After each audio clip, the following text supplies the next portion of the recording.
Over the past few years, many incredible indie survival games have been released. Some flopped right away while others had a slow rise to fame. And even more of these survival games were never discovered in the first place. That's what I'll be sharing with you today. These are my picks for 5 indie survival games under $20 in the year 2022. And I'm not sponsored by any of them. I just really like these games. My list is in no particular order, but the last entry is definitely my favorite, so stay tuned to find out what that one is.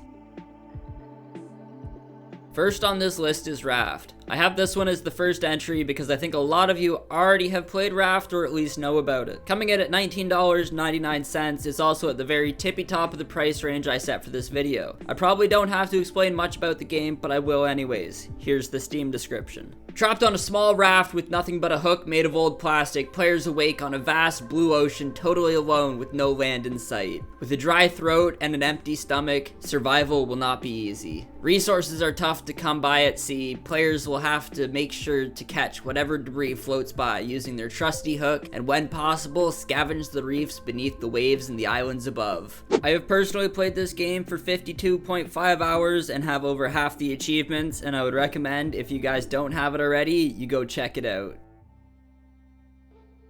Moving on to the second indie survival game I have on this list. It's Portal Knights. This bizarre Minecraft-like game takes place on Sky Islands and features tons and tons of quests, along with many realms, and even multiplayer so you can troll your friends. This game retails for the same $19.99 price tag that Raft does. Why hello, it's Newt from the future. This game is on sale till September 22nd, 2022. Go get it! But I think it's well worth it. And if you're lucky like I was, the game was free on PlayStation Plus back in the day, and I'm unsure about the situation on Xbox, but I think you can tell me down in the comments. All in all, Portal Knights has so much to explore and so much to conquer, it would be unknightly to not get this game.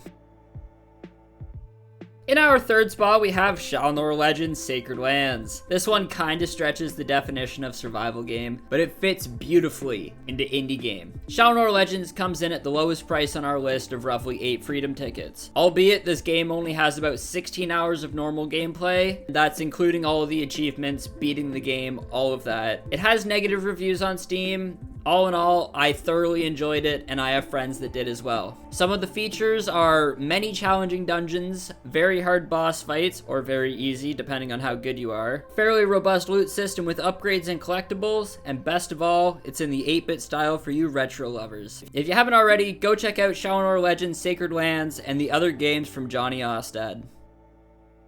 Next up on our list, we have a game that'll have your wallet opening up to give the $14.99 it costs to experience this scenery. This game is Among Trees. With its rough development, it seems as if it won't be getting any more updates, but just some optimizations and bug fixes. I would say don't let that stop you from experiencing what this game already has. With beautiful scenery and a cabin you need to spend your time upgrading and surviving in, this robust game has a great map to explore, lots of activities to participate in, and again, at the price of $14.99, you would be crazy not to take a nature walk among trees.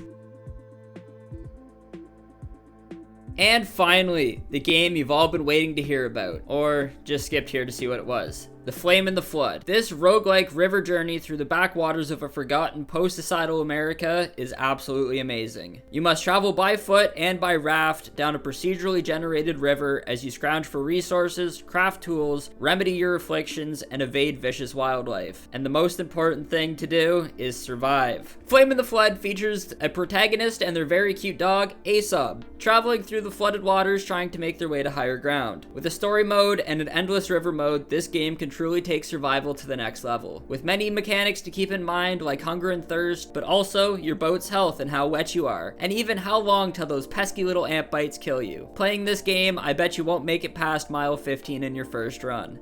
And if you do, come back and comment below, I'd love to hear about it. With the low price tag of $14.99, it's right in the perfect range for most budgets, but if not, this game goes on sale fairly regularly, so just wishlist it, no regrets. I don't want to spoil too much about how this game works, so go check it out, and if you need tips and tricks, let me know and I'll make a video on it. Well, that's all for this one. Thank you for watching, and don't forget to like this video if you enjoyed. Subscribe if you're new. We do everything indie survival in the Sarlacc pit, and I'd love for you to join the hive mind. Love you all, and peace.